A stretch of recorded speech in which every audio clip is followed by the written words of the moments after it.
The town of Red Hollow had one unspoken rule. Never look beyond the old willow tree at the edge of Dust Creek.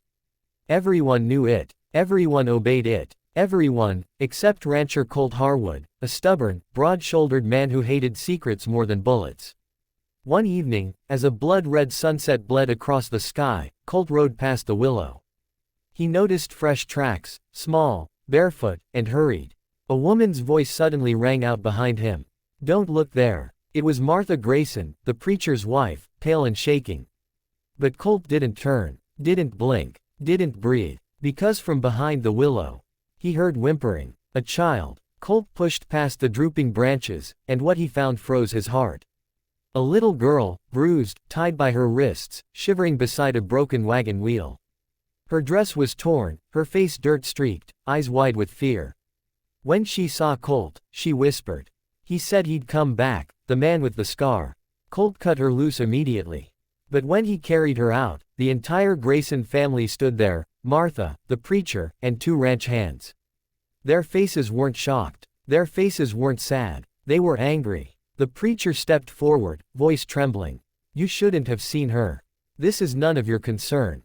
Colt's jaw tightened. "None of my concern. Someone hurt this child." The preacher's men reached for their rifles.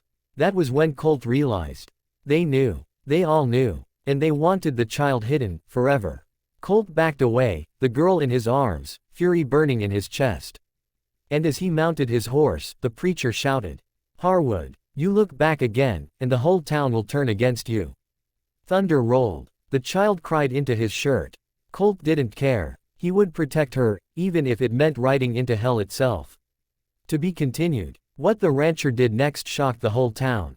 Colt didn't ride home. He rode straight to the sheriff's office, a dim, dusty room where Sheriff Nolan sat cleaning his revolver. The moment Colt entered with the girl, Nolan's hands went still. Not surprised, not confused, terrified. "Colt, put her down," the sheriff whispered. "You don't know what you've done." "Oh, I know exactly what I've done," Colt growled.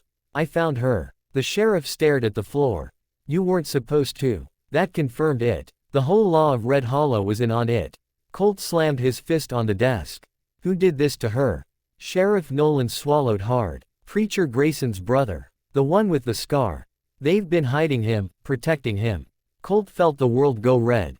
He walked outside, child still in his arms, and the whole town was waiting. Dozens of men, rifles, torches. The preacher stood in front, smiling as if giving a sermon. "Turn the girl over, Colt. That's the only way this ends peacefully." Colt stepped forward, eyes blazing.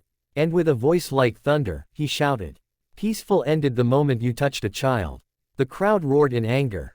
Rifles raised. Colt did the unthinkable. He placed the child behind a water trough. Then charged straight into the mob. A single rancher, against an entire corrupted town.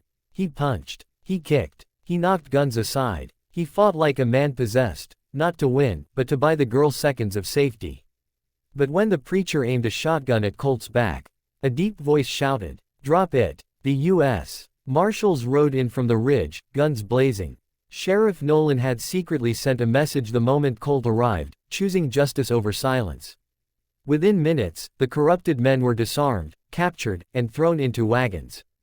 The preacher was dragged away screaming. The scarred brother was pulled out from a cellar in chains. The little girl was rescued and taken to safety. Colt stood there bruised, bleeding, but victorious. The marshal clasped his shoulder. "You did what no one else had the guts to do." Colt just looked at the rescued child, smiling faintly. "Next time someone tells me, don't look there, I'll look twice." And in Red Hollow, for the first time in years, truth finally won.